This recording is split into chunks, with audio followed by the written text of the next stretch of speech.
Trade and Talk is a way of structuring your discussion that gives you, the facilitator, a chance to see what questions, what ideas, and what topics are on your learner's mind. It also distributes responsibility for the discussion across the people in the room and gives people a chance to talk about what's most important to them. Here's how to set up Trade and Talk. Firstly, put your learners into groups. Then, have them write discussion questions that they think are important and that they think will surface some good discussion, good debate, good analysis.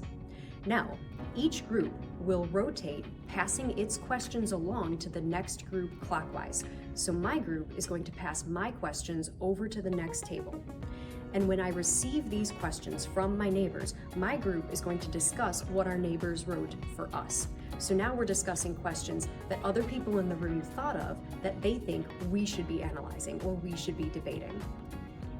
You can repeat this process as often as you want. So after that first trade, you can have the questions continue to travel around the room, with each group having a chance to discuss every other group's questions. Or in the interest of time, you can simply do one trade and then have each table provide maybe a little feedback to the writers of the questions. Why might you want to do Trade and Talk? One of the biggest benefits is that it gives you, the facilitator, a sense of what is on your learners' minds. Just based on the questions they wrote, you can see what they think is the most important, the most controversial, or the most interesting.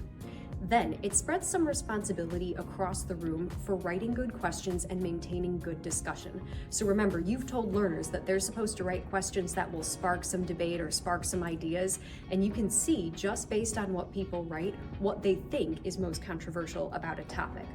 And then finally, it gives your learners a chance to discuss things they might not even have thought of. So they might receive questions that, to them, don't seem as obvious as what they wrote. But this is great because it broadens their perspective on the issue. Try Trade and Talk at your next session.